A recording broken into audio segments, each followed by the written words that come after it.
Welcome, everyone, to this NeuroFutures webinar, a collaboration between the International Brain Initiative and World Women in Neuroscience. This is a webinar that we've termed NeuroFutures, Conversations on Women Advancing Neuroscience Worldwide. And our focus of this first of three sessions is going to be on AI and the brain. And um, and the contributions of women that women have made to this space. This is, as I mentioned, the first in three sessions. It is a collaborative effort between World Women in Neuroscience that has been around since, at least 20 years now through various iterations. And I had a privilege of being at the beginning of the organization of this initiative, and I'm so pleased to be back with all of you who join us from World Women in Neuroscience. The International Brain Initiative is a self-organizing entity of major international organizations with major neuroscience initiatives around the world, and it's been my pleasure to serve as chair and now immediate past chair of the International Brain Initiative. And we bring together these two entities, organizations with UBC Neuroethics Canada in Vancouver, Canada. And our goal is to bring together a wide range of voices in dialogue on the impact of women in neuroscience innovation, and will feature distinguished women neuroscientists to explore the intersections of AI, brain, technology, and ethics, and neuroscience, diversity, and society. So it's really my pleasure to welcome all of you. My name is Judy. I'm professor of neurology at UBC and director of Neuroethics Canada. And I welcome you to join us and to share this virtual space with our amazing, amazing distinguished speakers who I will introduce shortly. I'd like to acknowledge that UBC is situated and that we gather today on the traditional territory of the Musqueam, Squamish, and Tsleil-Waututh people. We encourage everyone to reflect on the lands on which you reside and offer your respect for the privilege that you have, that we all have, to enjoy the lands where we thrive and we play. The supporters today are World Women in Neuroscience, International Brain Initiative, Neuroethics Canada, and we are grateful to the coming together of these three organizations and all those who help support these organizations exist today. We have 90 minutes ahead of us, and presentations will take about 35 minutes total, about 7 minutes per speaker. I'll introduce them in just a moment. We'll have 15 minutes discussion and also to address some of the questions that have already come in online. And then we hope to engage in a conversation with all of you who have joined us for about 30 minutes. And that will take us to, at least on Pacific Daylight Time, to 3:30 p.m. Just a few housekeeping notes. I'd like to say that UBC takes its position on respectful environment very seriously. We ask that you join us here in support of this vision, and regardless of your perspectives or different opinions on the topics in which we are engaging, that we respect and that we engage respectfully throughout the evening. Please make sure your mics are muted. Unless you're asking questions during the Q&A portion, we will enable both that as well as the chat function. This event is being recorded, and by agreeing to participate in the event, you grant permission for your participation to be recorded and disseminated on the UBC Neuroethics Canada YouTube channel. With regard to social media, please connect with us on LinkedIn, International Brain Initiative, World Women in Neuroscience, and Neuroethics Canada. Today's event hashtags are hashtag WWN events and hashtag World Women Neuro. So, on to our speakers. Our first speaker is joining us from Geneva, Switzerland, where it is past 11 o'clock at night. Dr. Minerva Rivas Velarde is an associate professor at the Geneva School of Health Sciences. She's co-editor-in-chief of Bioethica Forum and a board member of the Swiss Society for Biomedical Ethics. Her work focuses on advancing equitable healthcare access and inclusive digital transformation for persons with disabilities worldwide. Dr. Allison Sekuler on the east coast of Canada in Ontario is President and Chief Scientist of the Baycrest Academy for Research and Education and the Center for Aging and Brain Health Innovation. She has a notable record of scientific achievements in aging vision, cognitive neuroscience, and neurotechnology. Dr. Vardit Ravitsky is President and CEO of the Hastings Center. She's currently joining us from her location in Boston, from where she normally resides in New York along the Hudson River. The Hastings Center is an independent, nonpartisan bioethics research institute. It is among the most prestigious bioethics and health policy institutes in the world. Dr. Ravitsky is a senior lecturer on global health and social medicine at Harvard Medical School, and her research focuses on the ethics of genomics and reproduction, as well as the ethics and governance of health AI. And joining us from Asia, from Japan, is Dr. Tamami Fukushi, where she is up very early in the morning to be here with us. She is a professor of the Faculty of Human Welfare, Tokyo Online University. Dr. Fukushi, my dear friend and colleague since 2005 in neuroethics, has interests in science, policy, and regulatory science. Her current interests continue in responsible research and innovation, in addition to the ethics of education of advanced technology, of neuroscience in the context of engineering, ethics, science, policy, and regulatory science. So everyone who has joined us, you are in for a treat this afternoon, or whatever time zone you're in. And I'm going to ask Dr. Velarde to send us off in our conversation with the first presentation. Thank you so much for being here and joining us so late at night in your location. Thank you very much, Judy, and thank you for the IBA to invite me. It is an honor to be part of this board. And well, off you go. The rates of functional decline are growing worldwide. And this is due to the increase in life expectancy, but this is also due to the progress in medical interventions, which often results in more years lived with disability. 80% of those living with disabilities are in low and middle income countries, with a higher concentration of places with higher levels of poverty. Poverty increases the rates of illness and exclusion from healthcare, what in turn increases the likelihood to live with a long-term disability. Socially disadvantaged populations, such as indigenous persons, ethnic minorities, people of color, refugees, and others, are overrepresented amongst world disabled populations. This issue is particularly acute for indigenous persons, and allowed me to concentrate my talk on indigenous persons today. Over 10 years ago, I was doing my PhD at the University of Sydney, and at the time, I documented how indigenous persons with disabilities die earlier, have poorer health and functioning than non-indigenous persons in Australia. They also struggle to have their needs understood and met by the health system, but social systems at large. And not only that, they also struggle to even be counted by their own governments. And this is due to the methodologies that they were used to count indigenous persons in the countries that I was looking at. They were Mexico, New Zealand, and Australia.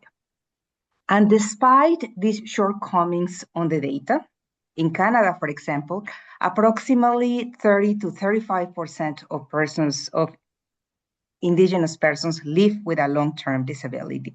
This is almost half of those who are not indigenous.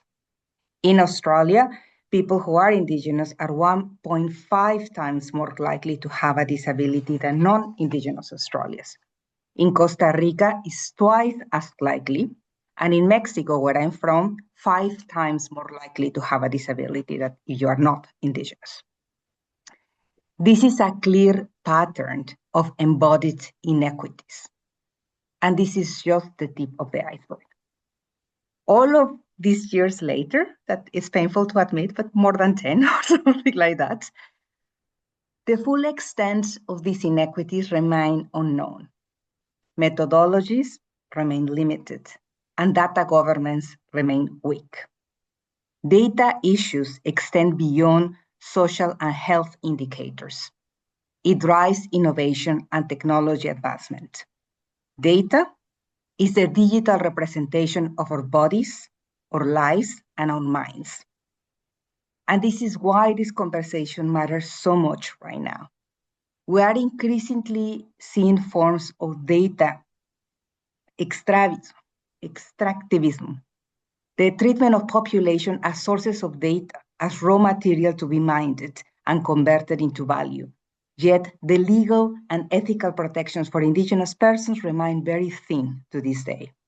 At the same time, many Indigenous communities face economic and technological barriers that limit their ability to engage in digital activism and digital self-governance.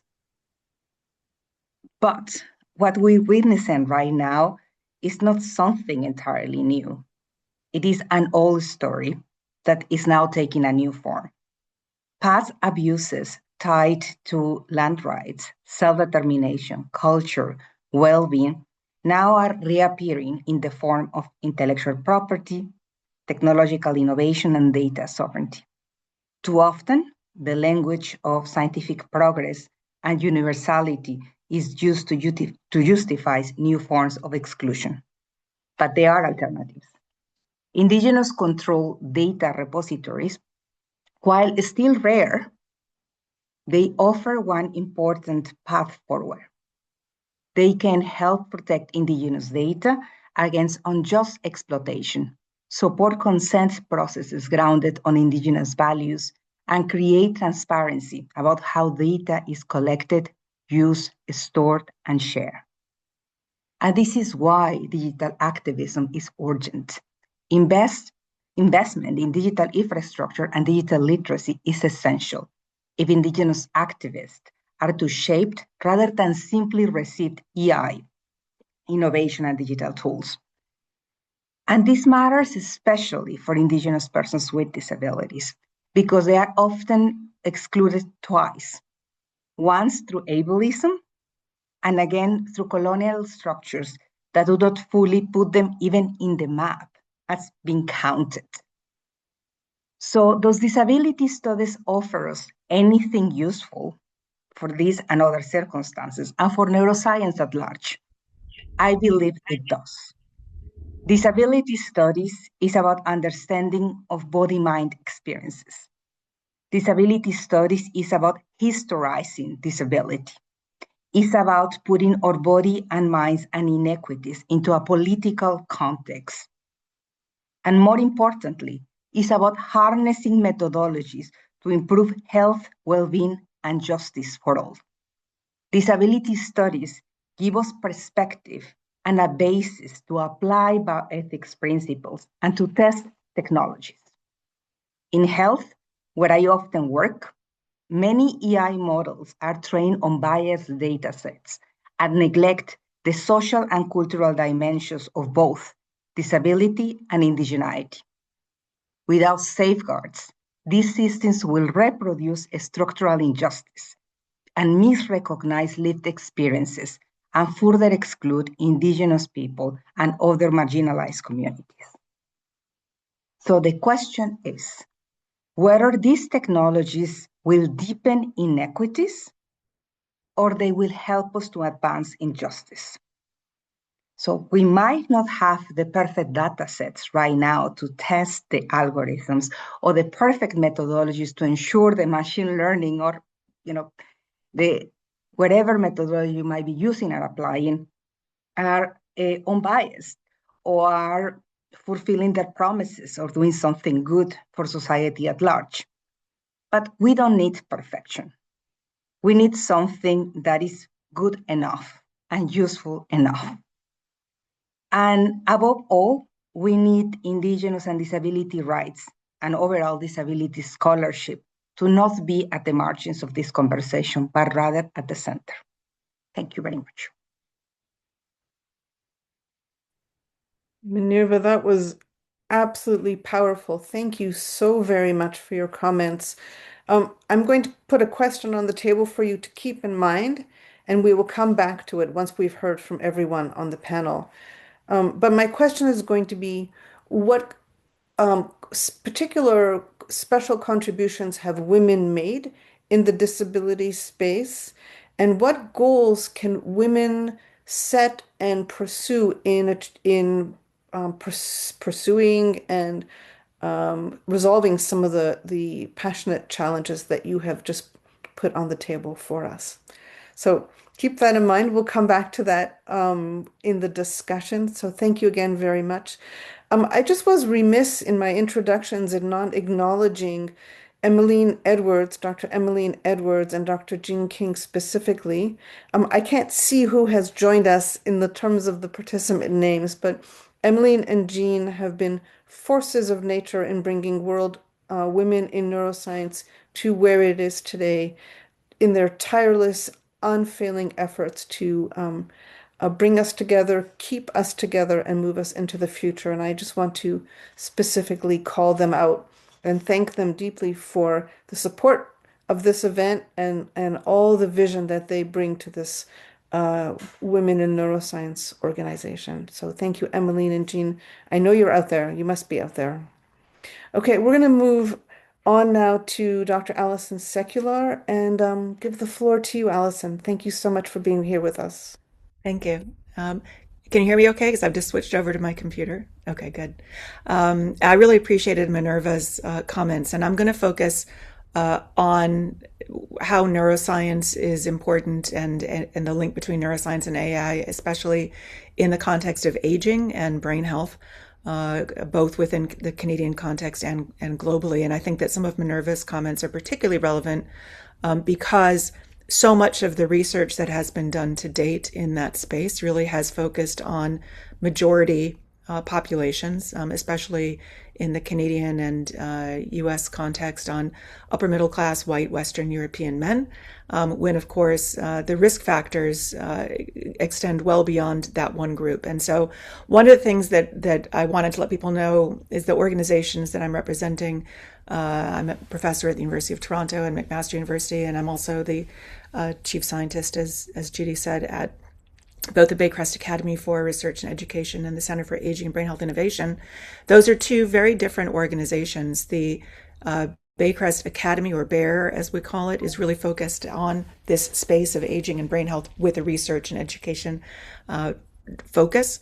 And we are the headquarters of the Canadian Consortium on Neurodegeneration and Aging, which is a collection of all of the sort of leading researchers in aging and brain health, and especially focused on dementia, researchers and clinicians across Canada. And we're linked in through that globally with, the Worldwide Finger Federation and other groups that are doing a lot of this international work on aging and dementia. And the Center for Aging and Brain Health Innovation is an innovation catalyst. And there what we try to do is to take work that's been at the discovery phase and help translate it. So we are supporting innovators and researchers moving from early stage research into discovery and sort of development of new translational approaches, all the way through validation and refinement and spread and scale. And although we're funded federally by the Canadian government and provincially by the Ontario government, we operate across the country and internationally as well. And so we're working in this space all the way from sort of foundational research through the development and spread and scale of innovations. And we're seeing AI playing a really critical role in every single one of these areas. And I think that within the context of the aging and brain health and dementia space, there is a kind of a hope that we have not seen in decades. And that hope is coming about because of advances in AI, but also just data science more generally, and an increasing understanding that we have some control over our health in these areas. So right now, in Canada, we're expecting the numbers of people living with dementia to about double by the year 2050. And in fact, globally, we're expecting the numbers of people living with dementia to about double. But in some parts of the world, including Africa and South America, those numbers are expected to triple. And that's if we don't do anything about it. And as Minerva alluded, some of the populations that we really need to be including in these studies and in thinking about for innovation have been traditionally excluded, and that's true in Canada as well. We do a lot of work, for example, up in the Yukon, which is one of the territories of Canada. There's not even a neurologist in the Yukon. If you need to have an MRI, you have to fly down to Vancouver, say hi to Judy on your way, and get your access there. So in many of these cases, there's challenges, but they also have increased risk factors. And this is one of the things that's been most exciting for us in terms of the research is that, whereas people traditionally believed, well, my mother or my grandmother or my grandfather had dementia, so I will get dementia as well. We now know that at least 45% of the risk factors for dementia are related to things that we have some control over in our lives. Everyday lifestyle, the amount, how well you're sleeping, what are you eating, is your vision being checked, is your hearing being checked, are you socially engaged? Cognitive engagement, a lot of links with heart health. Air pollution turns out to be one of the sorts of risk factors. So when I think about the risk factors, I like to think about we want to have a bright mind, which means we need to be moving our body for B. We need to be resting and relaxing, so reducing our stress and sleeping well. I means we need to be involved both cognitively and socially. G means we want to make sure our glasses and our hearing aids are appropriate. H is for heart health. So if you're protecting your heart, you're also protecting your brain. And T is for toxins. We want to reduce alcohol intake and cigarettes, as well as air pollution. If we can do those sorts of things, then globally, we will be reducing the risk of dementia by at least 45%, and likely up to 50, 60, 70%. So the challenge for us is how do we make sure that each person is doing exactly what they need to do to be able to reduce their individual risk. So with the advent of neuroscience and big data and AI all coming together, we see a new opportunity in this emerging space of what we're calling precision aging. So that each individual really can be taking their aging into their own hands and doing what they need at that precise moment for them. And that's true whether we're thinking about dementia prevention, or we're thinking about early detection, or we're thinking about appropriate diagnostics, precision diagnostics, or fine-tuning our therapeutics and our treatments. Or if we're just taking care of people who are already living with dementia, whether they're in the community or in residential settings like long-term care homes. At every single one of those stages, there are things that we can do to make sure we're meeting the individual's needs.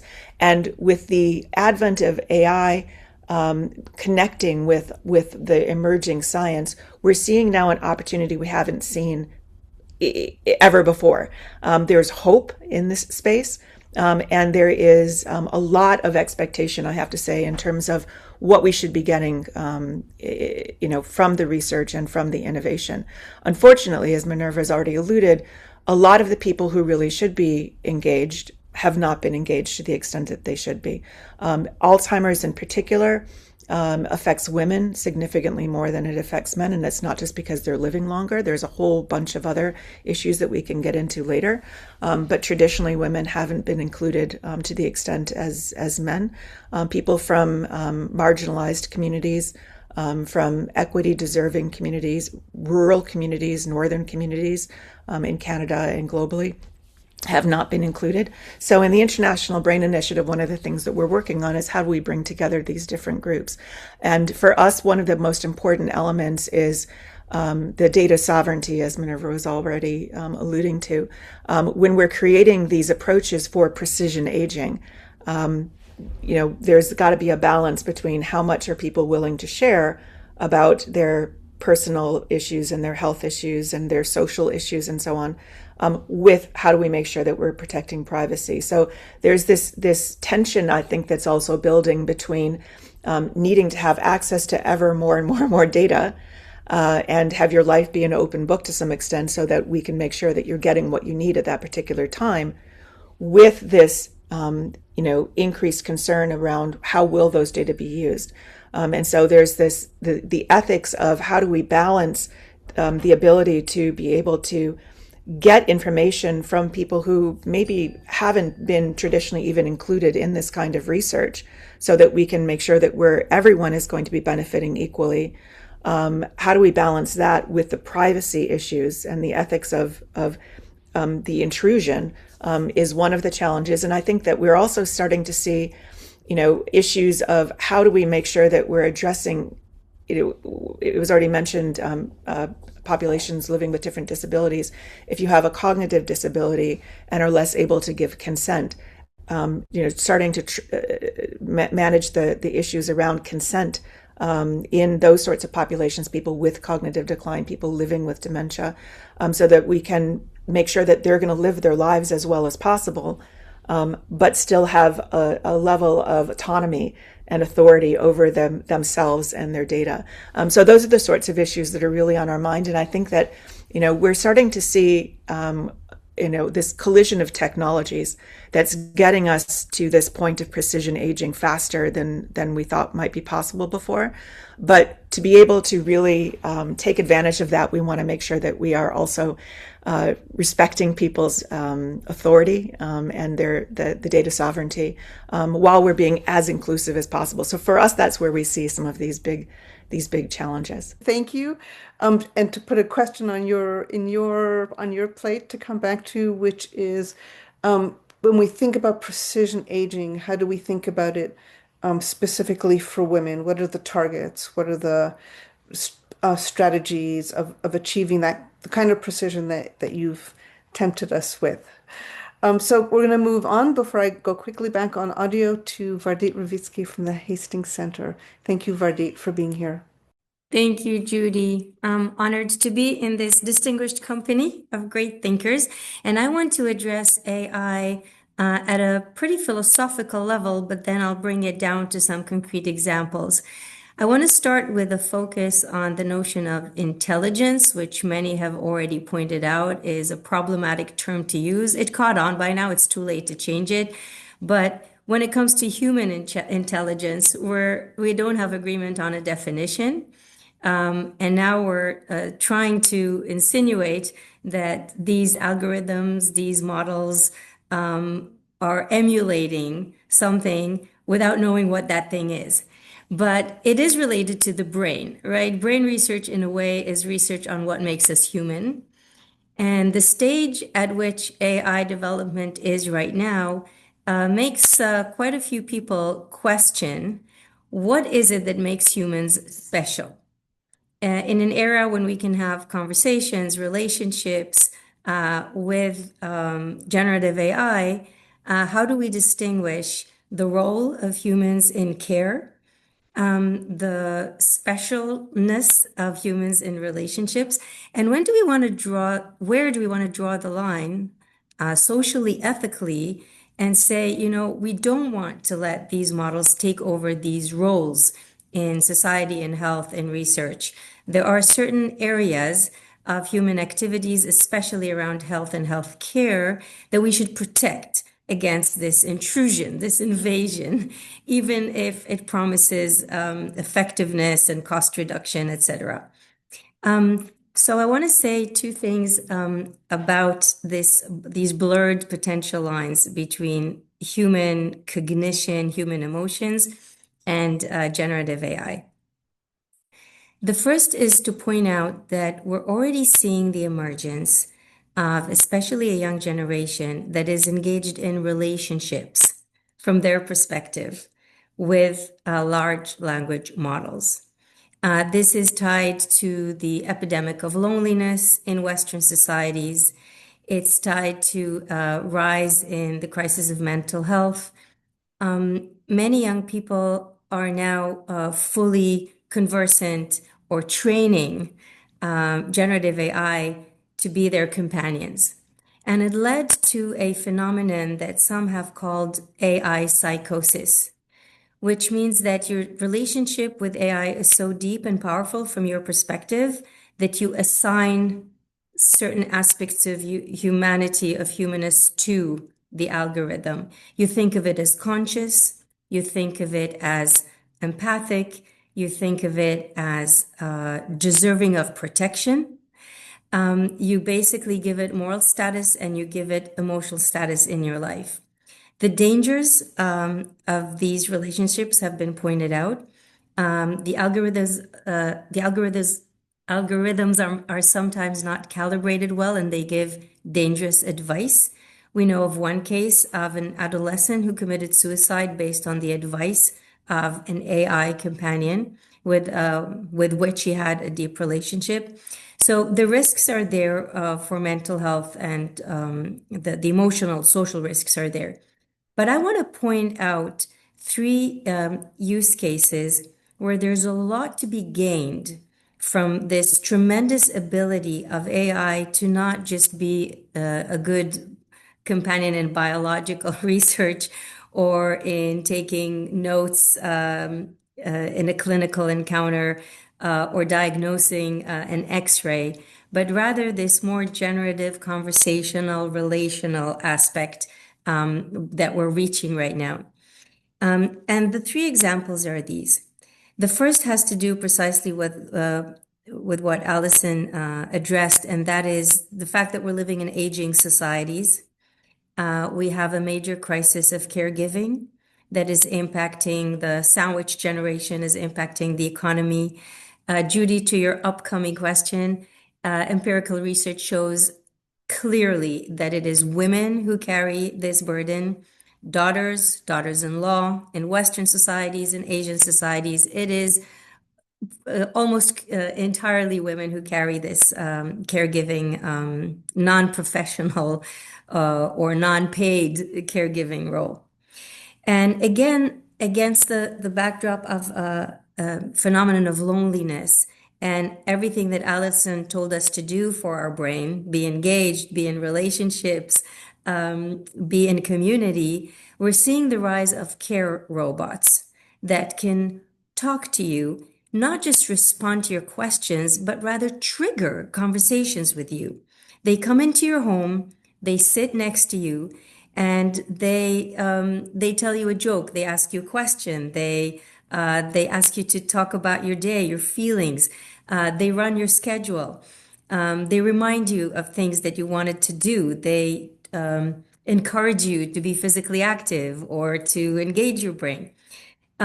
So this is obviously, in a reality of lack of caregiving and the needs to do those things that Allison told us to do.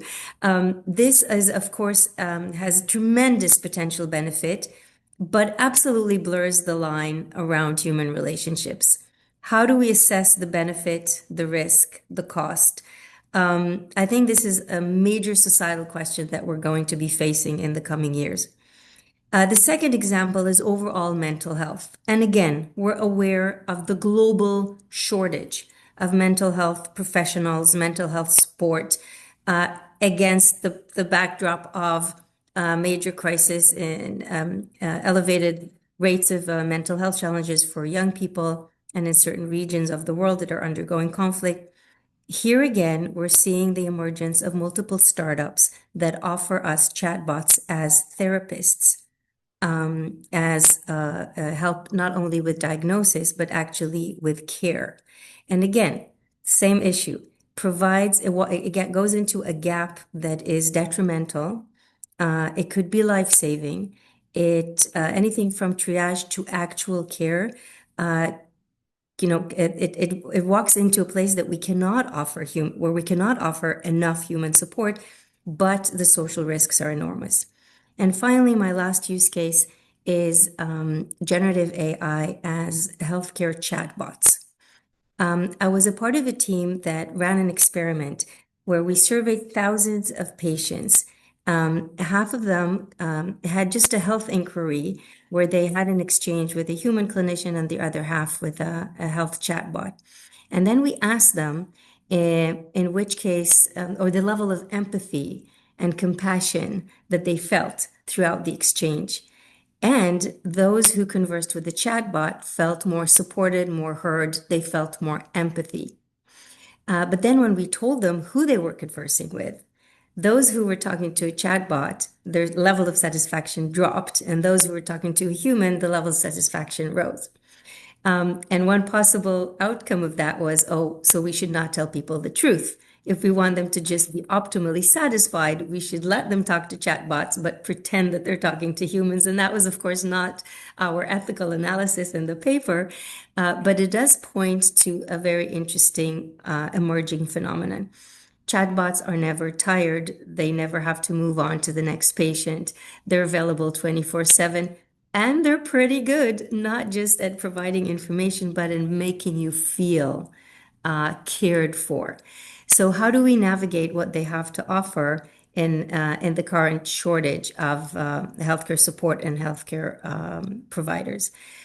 Three use cases, three challenges that are very similar, a lot to gain, but the philosophical, conceptual, societal, psychological challenges are deep and I would say existential. So I'll leave us with this. Thank you. Vardit, thank you. I have to say, I am learning so much already from our first three panelists. I'm deeply grateful for your insights and the issues that you're raising. Vardit, a question I'm going to put on the table for you for us to come back to. It kind of has two parts. One is, do we know if there are differences between men and women or women and men in their emotional relationships with AI? And I would like to know, and maybe this is a naive question, forgive me, but maybe others don't know the answer either, which is, are chatbots gendered? Are there female chatterers and male chatterers, and does that make a difference in the way that women and men interact with them? So we'll come back to those questions in a moment, but first I want to give the floor over to Tamami Fukushi, joining us from Tokyo. Tamami, thank you so much for being here with us today. Thank you very much. And can you see my slide now? Okay. Yes, very Yeah, well. Thank you. yeah. So today I prepare my slide, which much focusing on the science policy and an example from one country like the national level effort to develop AI governance in Japan. And I also discuss why ethical governance of neuro AI convergence is progressing more slowly rather than one for the AI. So the Japanese government began to establish national framework of AI governance prior to the UNESCO AI recommendation. In 2019, Social Principles of Human-Centric AI was published in Japan, in which three principles, such as the respect for human dignity, diversity and inclusion, and a sustainable society, were mentioned, followed by 7 social principles. Since then, the promotion of AI to Japanese society was progressed accordingly on the surface.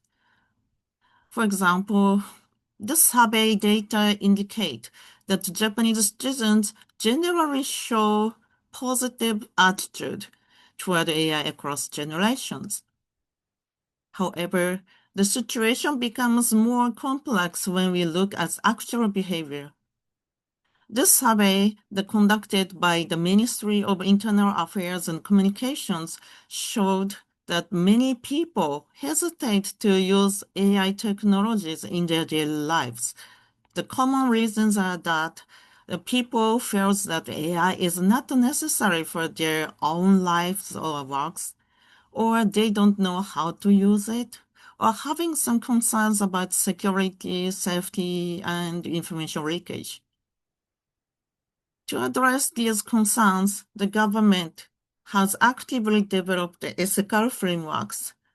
In the international context, the Hiroshima process was launched in 2023, and Japan's G7 presidency to promote safe, secure, and trustworthy AI with global concern as the measure to generative AI.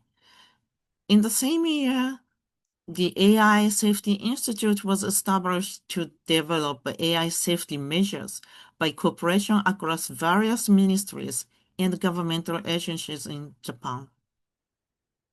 In 2024, AI Guidelines for Business was published by 2 ministries cooperatively, and furthermore, in 2025, the AI Act was fully enforced and the AI Basic Plan was adopted.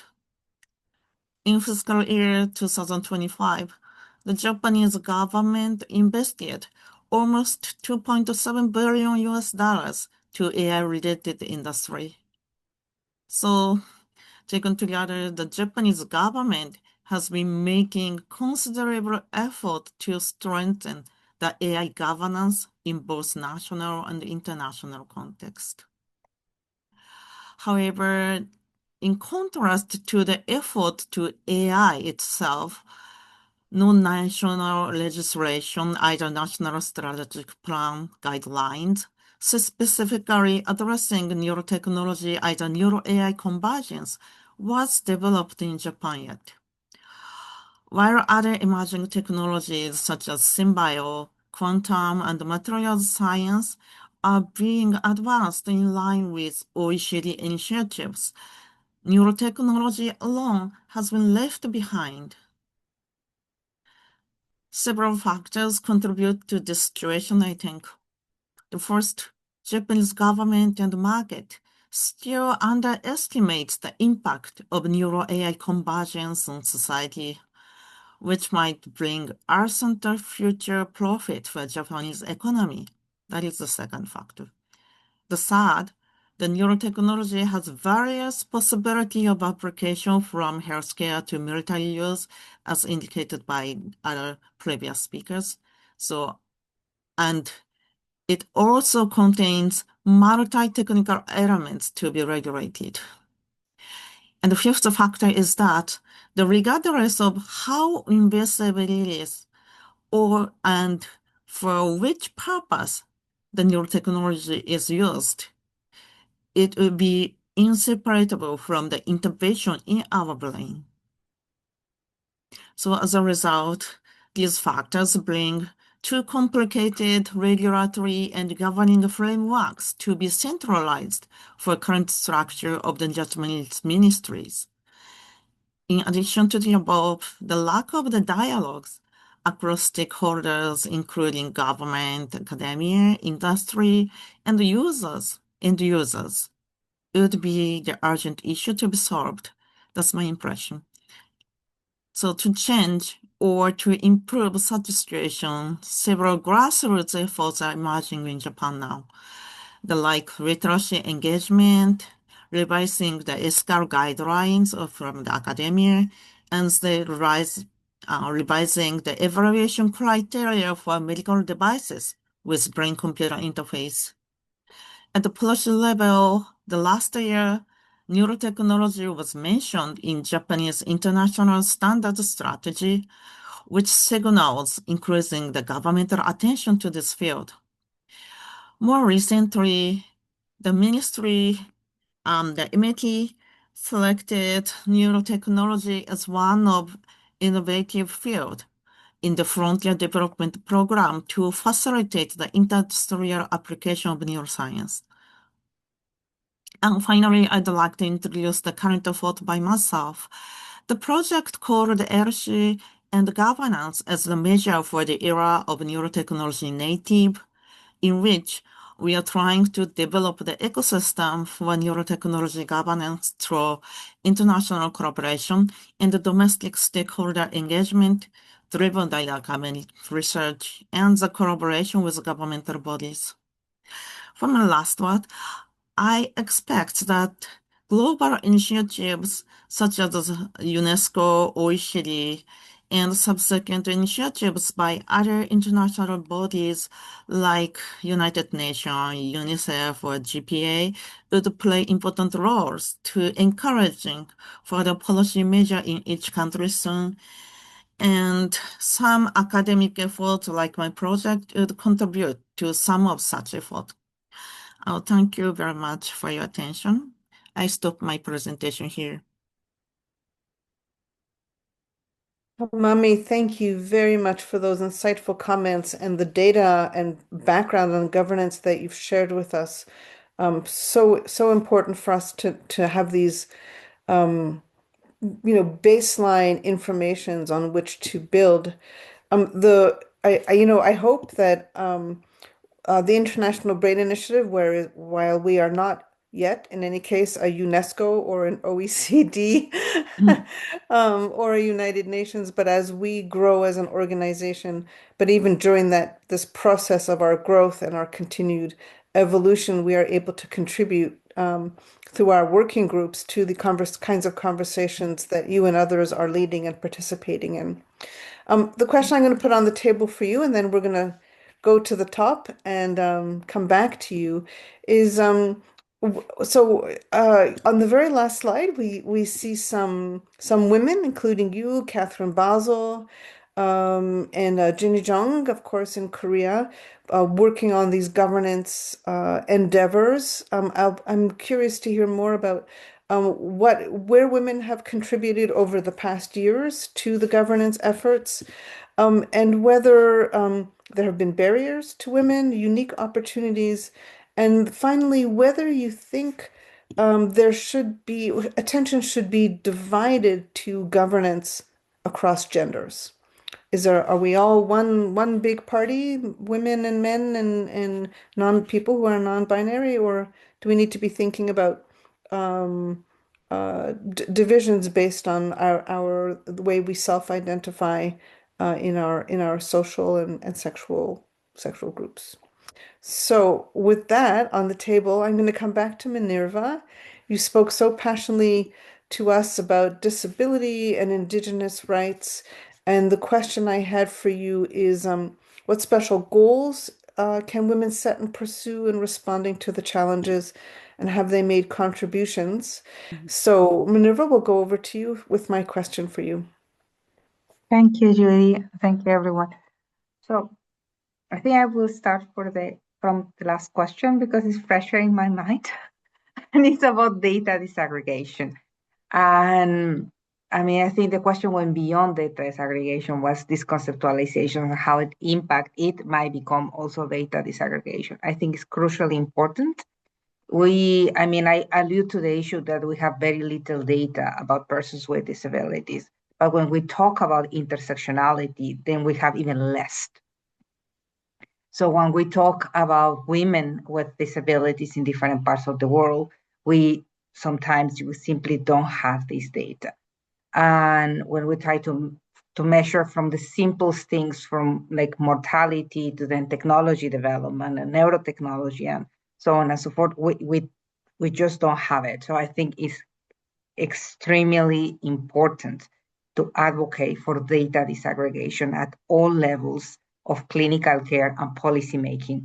And this also true for people who might not identify as male or female, because we see there are some patterns of inequity and we see that there is a lot of hostility and discrimination that people are receiving. And it's important that new technologies are cognizant, and also not only cognizant, but response, because doing no harm, sometimes it also implies reversing past harm. And we need the data for that. And as to what are the role of women in this space, whether in neuroscience or disability research or cross-cultural science at large, I think for disability, as Vardit alluded to, most of care workers around the world are women. And we see what they call the spillover effect. So women get very negatively impacted by the shortcomings in social insurance when it comes to disability, long-term disability, whether it is dementia, whether it is other kinds of cognitive decline. We see that it weakens the economic position and the economic protection of women. And this is another reason why we need this data disaggregation. And again, there are women doing this very wonderful work. And I would like to take this opportunity to, for example, celebrate the work of Linda Smith, Maori scientist, who has done some amazing work in decolonizing methodologies and understanding the role of knowledge creation to really transform science and what we do, and to think in the social impact that the concepts that are building collectively in this space had in others. But so I will stop here. So I give the floor to my co-panelist.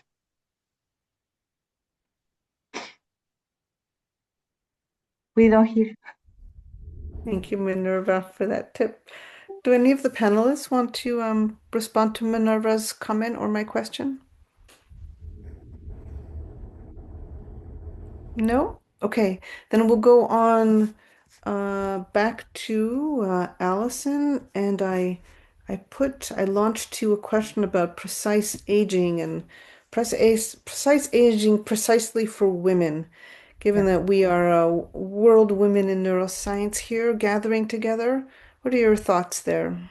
Yeah, and Vardit mentioned some of the elements. I mean, so in mentioning caregiving, the vast majority of caregiving for most, not just for dementia, but for other things as well, a lot of that does come down to women.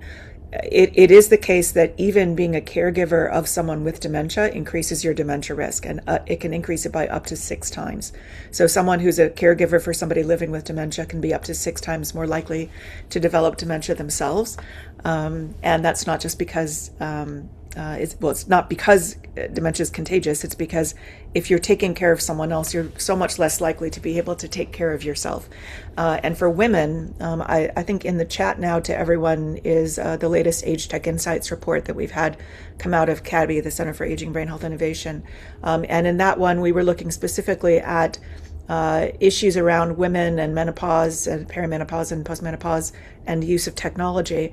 And what's really interesting for me there is that although there are tools that are being developed, there's very little awareness about these tools. And women in general are very much wanting to make use of technologies, but care providers, physicians and others, only about, I think it's 2 or 4% of the time are recommending any relevant technologies for people.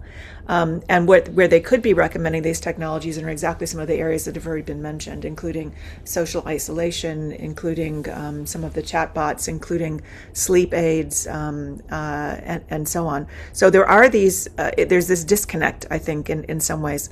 There are tools that are available to help women in particular manage, especially in the challenging times with the hormonal changes that are being seen with menopause and perimenopause, that coincide with this time that you're probably sometimes even in a sandwich generation, caring for both children and parents at the same time, or other loved ones.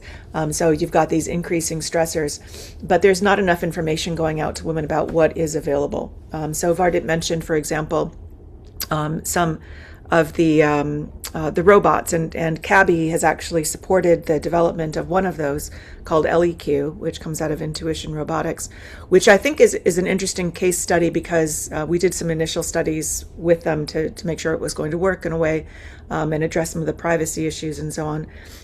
But in that case, the robot itself, you asked about gendered robots. It has a sort of a feminine voice, so people treat it as though it's a woman, but it specifically doesn't look like a human. So it's not a humanoid robot. It's a tabletop robot that has lights that come on for its face, if you will, when it's speaking, and it can initiate conversations. But again, to one of the questions that was in the Q&A, it's really targeted for a specific use case. So it's not meant to be just a general chatbot. It's meant to be targeted for people who are living alone and at risk for loneliness, which is one of the biggest risk factors for dementia. So women, especially women going through menopause, are more likely to have sleep disorders, which is going to be very important, in terms of increasing their risk. They're less likely to get as much exercise as they could or should. They are struggling with their dietary issues.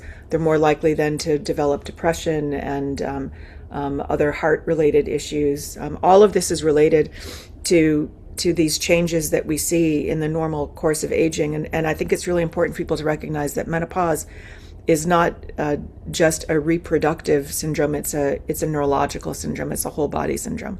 And so when women are going through this, it's often at the time where they're also having to take care of somebody else living with dementia or another disability. And you get this compounding effect. And so I think that, making sure that women are engaged from the very beginning in the research, in the innovation, through the sorts of things that we've been doing in CABI with our Age Tech Insights, making sure that we're hearing what is it specifically that they need, and how does that differ from what men may need. I think that's the more we can involve women at an early stage, throughout the entire research and development cycle, the more we'll be able to really address the specific needs of women. So there's a lot more work, Judy, that needs to be done, but it's a critical area. I think that we really need to address. And I just want to say special thanks to Femtech Canada and the Women's Brain Health Initiative, as well as some of our research neuroscience colleagues, including Lisa Galea and Natasha Raja and Julian Einstein, who were very instrumental in helping us get this latest report out. Good. Allison, thank you for that. I'm going to keep you on the hook here with a question from Zahira Nahat. I hope I'm pronouncing that correctly. I don't know where you're joining us from, Zahira, but thank you for your generous comment in the Q&A. And now for your question about the role of the amygdala in this story, Allison, if you could talk to us quickly about the amygdala. Yeah, I mean, I think it's not just the amygdala. The whole brain is being affected, and there's amygdala hippocampal relationships, and as hippocampus is being challenged, everything is being affected. So definitely, the hormonal changes that happen with menopause, which was what her question was about, is going to have an impact on emotions. And women are often more at risk during that time period for depression, which is another risk factor for dementia. So just making sure that you are aware of these kinds of changes and what you can do if something seems wrong, seek help with a medical professional as soon as you can, because the especially with things like depression, the more episodes of depression you have, the deeper those episodes are, the less, the more time you go without them being treated, the more your risk for dementia does increase down the road. So, at the same time, you want to be aware that some of the sorts of changes that we might see through the normal course of menopause may look like dementia, but they're not. So you might have brain fog, you might have memory problems. And so it's important just to sort of make sure that you're checking out your brain health. And we can put a link in the chat also with a free brain health assessment tool that everyone should be using. That'd be great, Allison. Thank you very much. I will go over to Vardit now and return to my questions about gendered chat box, gendered responses to chat box and robots, and also bring up a question that one of my wonderful students here at UBC, Stuti Steth, poses. She writes a lot, but she's concerned about privacy, autonomy, threats to human rights. And if you could maybe address all those things in one package answer. No small task, but if anyone can do it, it's you. Well, threats to privacy and autonomy are really at the heart of many of the documents that are being developed now, codes of conduct, ethical frameworks to guide the development and the implementation of AI. It's such a broad topic that it would require an entire webinar. So all I'll do is to say that bioethicists, policymakers, developers to some extent are acutely aware of these threats and trying to address them in real time as the work is developing. Judy, as for your sexy questions, haha. There are two things that nascent empirical research shows us. First of all, there seems to be a gender gap in the use of these generative AI tools in favor of men. Men are heavier users with a statistically significant difference. So what is more interesting is why. And some of the reasons are, and again, there's not a lot of research, so I'm being cautious here. But the preliminary findings talk about women feeling less well equipped to use the tools, like they have less expertise or ability to use them effectively. And so there's some reticence, but also more ethical concerns about their use. For example, female students are more worried about cheating if they use AI for university assignments, school assignments, than male students. And then there's overall worry about the safety of the tool. It's almost like women are more aware of the risks. Men kind of jump straight in to the implementation. But again, I'm saying all this with a grain of salt because there's not tons of research and the uses are emerging as we speak, right? So it's a moving target. Regarding the gender of the tools themselves, that's a fascinating question because we have seen that some of the models have intentionally taken on a gendered identity, especially a female sexualized identity, in order to attract more users. And that has been heavily criticized. The avatars can be, have a physical appearance and be dressed in a certain way. And the thing is that the training data is often biased and incorporates sexist approaches, and then that's mirrored and replicated in how the tool operates.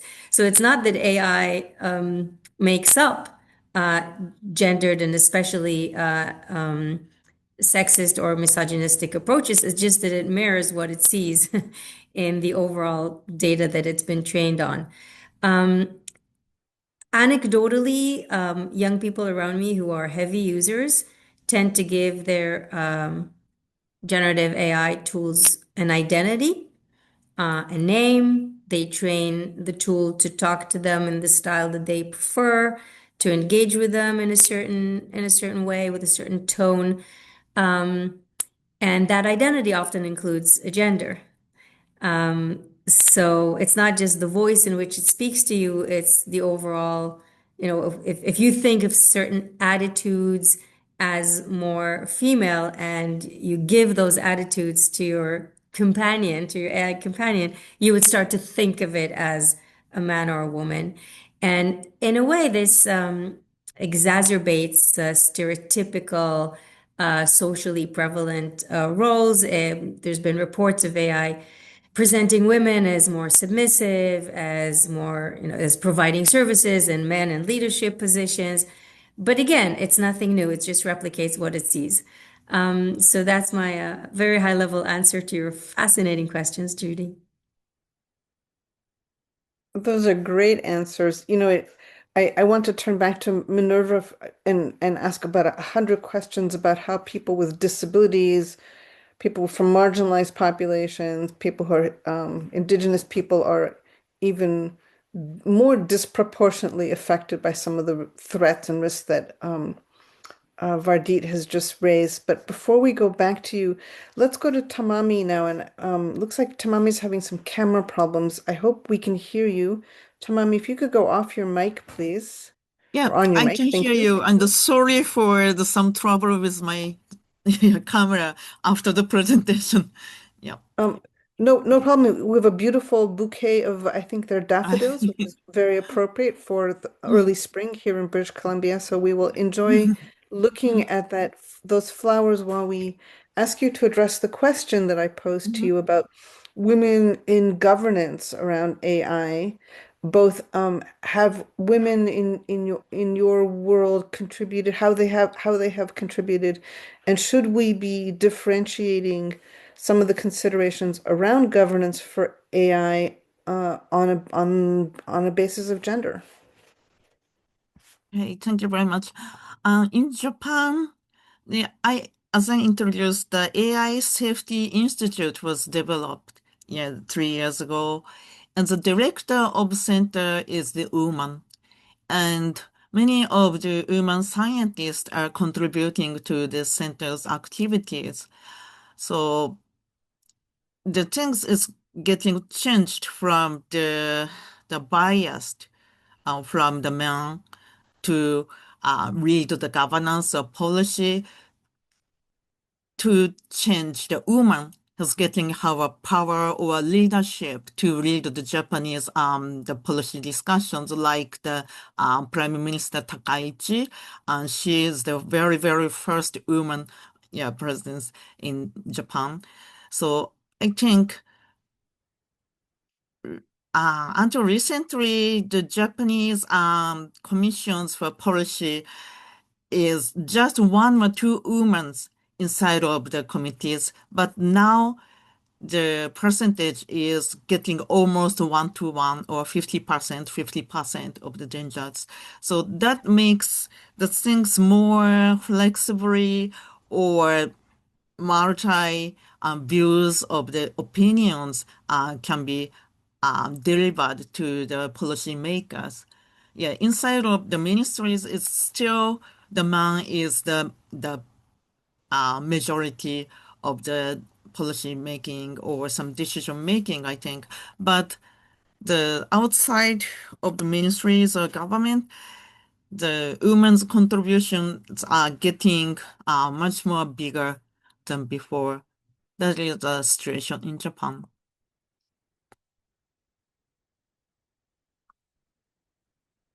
Oh, Judy, you're muted. Okay, thank you, Tamami, so much for those insights. I'm going to combine two questions about from our colleagues from Africa. One, Dr. Chrétien from Cameroon. Thank you for putting your question in the Q&A. And then a question that came in earlier from an unidentified person about the African context. And generally the question, and this is open to all of our panelists, how can advancements in AI and brain technologies be ethically integrated into society while promoting diversity, equity, and inclusive access to neuroscience innovation? And the similar questions, what strategies ought we to pursue for ensuring equitable integration of AI in resource-limited settings such as Africa? But I will open that up to the broader world. Are there opportunities in particular around, for example, education, healthcare, brain health, and so forth? So this question is open to everyone. AI and inequities. Minerva, you've already addressed that in part with respect to the disability community, but what about under-resourced populations of the world? Any thoughts there? Some of the work that my team is doing is around assistive technology and assistive robotics. We have, and again, I'm going to use a case study.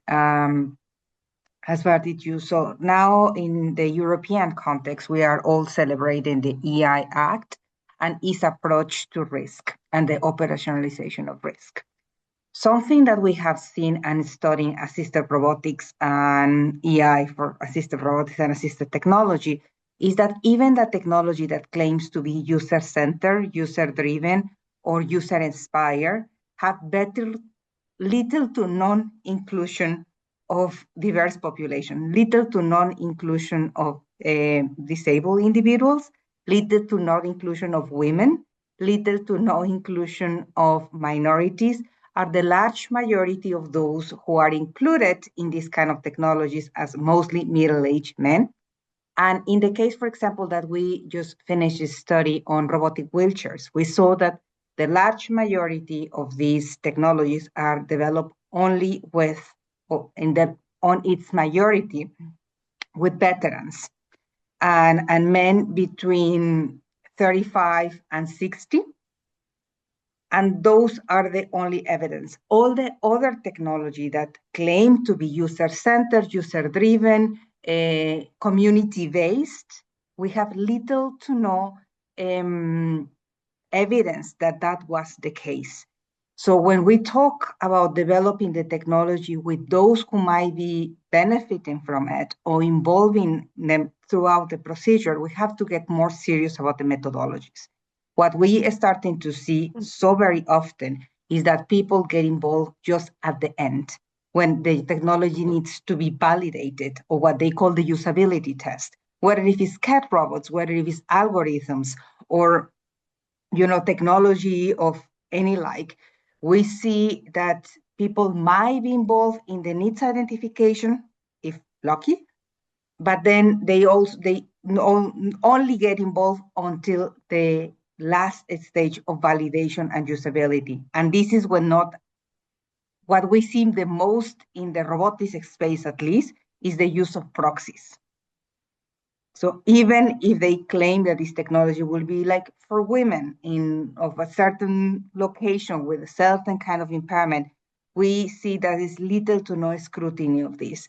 So we need to be really, really serious about the methodology and how this, and to assess with the same level of rigorosity this inclusion and the claims that people might do with these kind of papers, as we are with clinical research and as we are in other areas of science. Yeah, I would totally agree. I think, certainly in Canada and the United States, there's been a push toward having more patient engagement in the research. And in the Center for Aging, Brain Health Innovation, one of, I think, our secrets to success is that we encourage and support all of our innovators in including end users from the very beginning. So it's not enough, as Minerva was saying, to just once it's already been developed, to do some usability testing. You have to be bringing in the end users and make sure that they're representative of the group that you're really trying to get to from the very beginning, from the conceptualization of whatever the problem is in terms of innovation, all the way through the early stage development, validation, testing, spread and scale marketing, and so we actually have a structure within CABI called LEAP, which grew out of our really intensive seniors advisory panel, but it's now a global virtual advisory panel for people with lived experience. Surprisingly enough, a lot of them are women, because women tend to live longer than men, and it's been the approach has been actually co-designed with the end users, and it's not just about get a focus group in and say, what do you think? It's really training people on how to have the right kinds of conversations with innovators from the very beginning, so that there's value add coming in from, it's a two-way discussion. And what I find really interesting is in that case, when people are taking part in these lived experience advisory panel discussions, it's also sort of good for their brain, because it's increasing, the extent to which they are interacting with each other. They're learning new things. We provide training in things like AI, like robotics, like other kind of tools and technologies, so that they can be contributing at a high level. There's a social engagement. So it's almost like it's a dementia prevention tool that's helping people create tools to prevent dementia and to treat dementia. So, but I think that having a structure in place is really critical, and making sure that we are treating, as Minerva was saying, treat the whole innovation cycle, make it clear that we need to be bringing more women in, more people with disabilities, more folks from the 2S LGBTQIA plus community, more people, visible minorities, indigenous folks, but if we don't set up a structure to make it easy for the innovators to do it, it's not going to happen. So we have that structure for the aging and brain health space, but we need it in other spaces as well.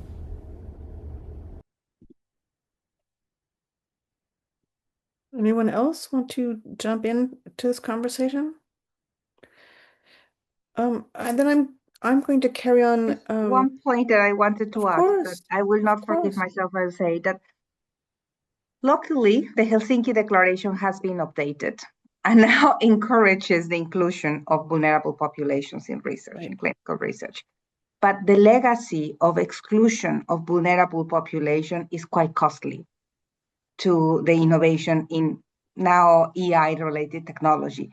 Many ethics committees around the world continue to make it very, very difficult to engage in research with vulnerable population, which it reproduces the exclusion that is meant to prevent.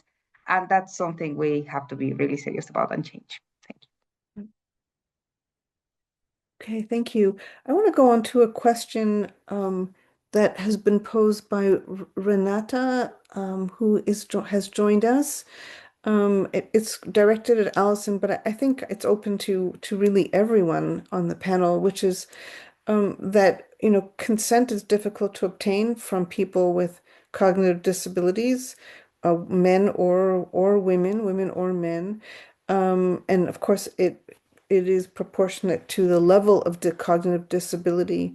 But where do protecting the rights of people vis-a-vis AI and dementia come in interplay in this conversation? And maybe Allison, you could take a first crack at that, and then Sure. Yeah. Vardit and everyone should jump in. Yeah, I'm actually really curious to hear what others say because I'm thinking in particular about that robot that I mentioned before, LEQ, which was intended to be used by older adults living alone who are at risk for dementia because of loneliness and social isolation. And when we were doing the initial work in both that case and in another case that was using AI for falls detection in homes with people who were living with mild cognitive impairment or dementia. It was often the case that the people themselves, the older adults themselves, people with mild cognitive impairment or early stage Alzheimer's, for example, wanted to use the technologies, but their families often said no. And if they had been given some sort of legal authority in terms of decision making, it got at that same question of the paternalistic approach. Like, to what extent should someone be able to make that decision on their own? And to what extent does the family's concerns or a researcher's concerns or society's concerns trump what that person actually wants? So it was this interesting disconnect there where actually the older adults themselves, people living with mild cognitive impairment and early stage dementia, they wanted to use the tools, but sometimes their families were the ones that were more concerned about privacy and so on. So I'm really curious to hear what other folks on the panel think about that disconnect there. We'll open up. I see Vardit leaning forward and Tamami with her hand up. So let's go to Tamami, if that's okay. Yeah. And then we'll go over to Vardit. Yeah. Tamami, please. Yeah, regarding the dementias, the Japan now they open the amyloid PET, the diagnosis tools for the amyloidosis in the brain is covered by the national insurance, but we still have some very difficult discussions about uh, is is it good things to apply the amyloid PET for just predicting the the occurrence of the dementia or not, or in which timing should we apply this testing, and how we return the result of the amyloid PET, because sometimes even the amyloidosis occurred in the brain, they haven't have any kind of the cognitive impairment or Alzheimer's disease itself. So now it's getting the hot topic of the patient involvement or patient and family involvement in the discussion of the dementia diagnosis and the treatment.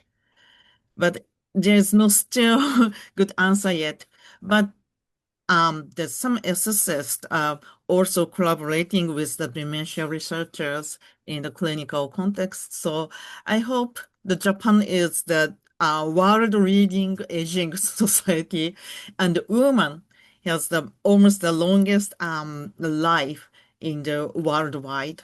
So we may bring some kind of the insight or some examples for the discussion. So near future, I hope. Thank you. Thank you, Tamami. Vardit? I was smiling, Allison, because I completely by chance recently had the opportunity to meet with the CEO of the company that makes LEQ. Yeah, And Sekuler. I was so impressed by how much thought they are giving to the ethical and societal implications of putting a care robot in someone's home. Anything from exactly who is the client here, who's the customer, is it the elderly person, the caregivers? What about, somebody asked about privacy. You have a tool in your home that listens to everything. People come to visit, they share private information, or LEQ could start a conversation about something private, like it's time to take your medications, or something about your bank account when someone's there. So there are so many ethical challenges when it comes to actually integrating a tool with the goal of, again, not just diagnosing or giving you health information in a unidirectional way, but rather actually engaging with you. It's endless.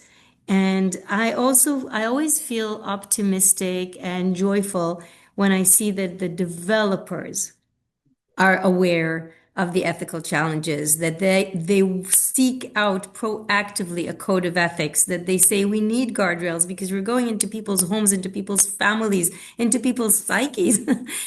We carry an enormous responsibility, and we started this to do good, and where the commercial drive is not the only element, but rather a real, genuine, authentic care about doing things right. So I'm just sharing because it happened. It was a very recent conversation.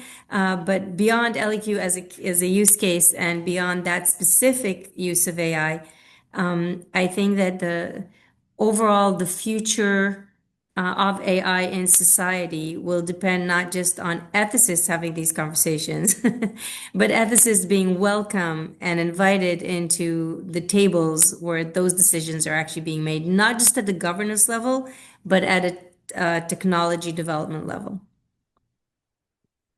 Nice, thank you. All right, we're just about to come to the end of our 90 minutes. I'm going to launch one question that I've packaged into packaged a number of them together, and it has to do with cognition and education, cognitive load, clinical decision making. So as we're introducing AI into our educational systems, how do we, on the one hand, ensure that our students aren't overdosing on the amount of information that they're getting, so cognitive overload? And on the flip side of that, particularly in the medical environment, the neurologic environment, and the environment of women becoming more and more represented at the table, how do we ensure autonomous decision making in a world of advancing AI?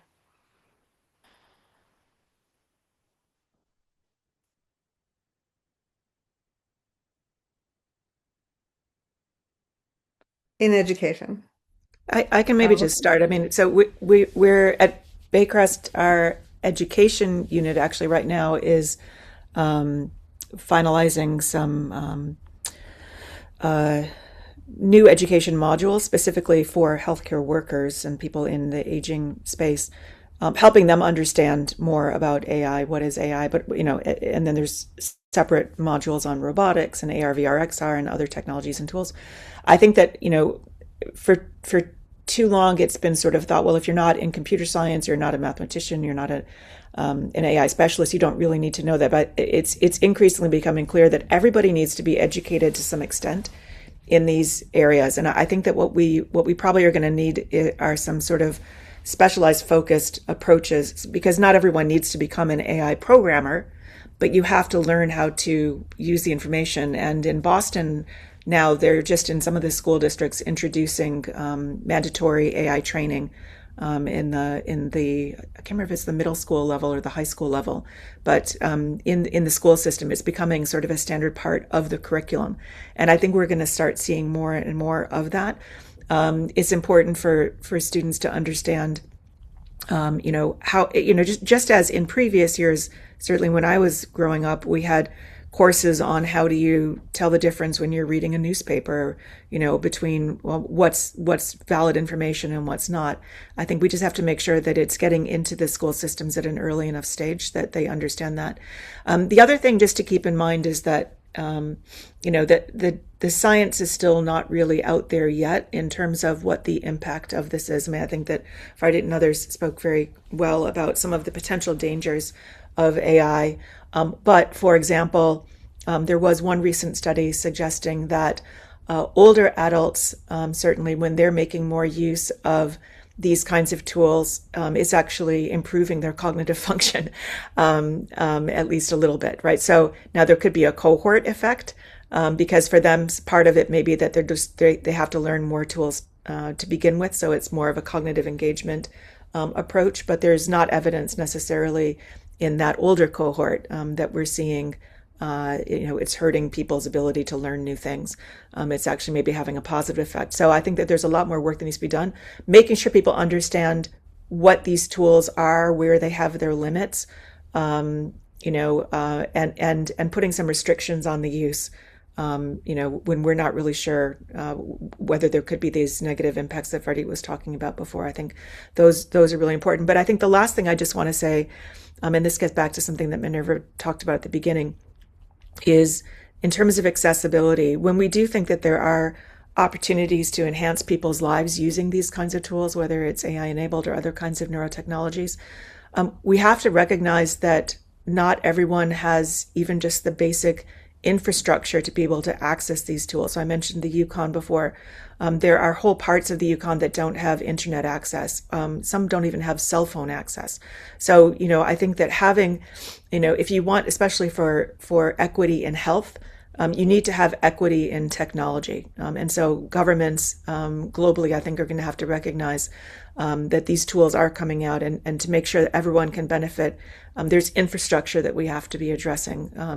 So I think it's really important not to sort of, forget about the importance of just building that infrastructure in so that everyone can benefit. But yeah, the education is really critical. And I think that having a targeted approach for education is where we're going to see the most bang for our buck.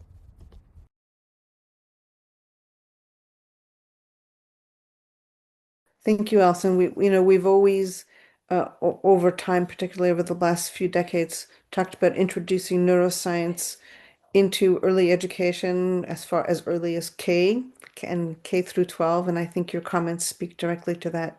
We are at 3:30 in Vancouver and 30 minutes after the hour, wherever you are in this world right now. Do any of our panelists want to make a final comment before we sign off? I'm looking at you. I don't hear any. Minerva? I would just say that critical thinking is just as important as it can be for our students and for ourselves. And as Vardit said, we are witnessing a very profound transformation in our society, and we probably see a very profound transformation on how we educate our students. And we might have to just figure it out. Okay. Thank you, Minerva. Vardit, Tamami, any last words? And it's these conversations that keep me hopeful because we need to engage our brains together to come up with the best approaches. So thank you for including me. Oh, of course, in women's brains, when we come together, I think we're unstoppable. Tamami, a last word from Yeah. you? Thank you very much.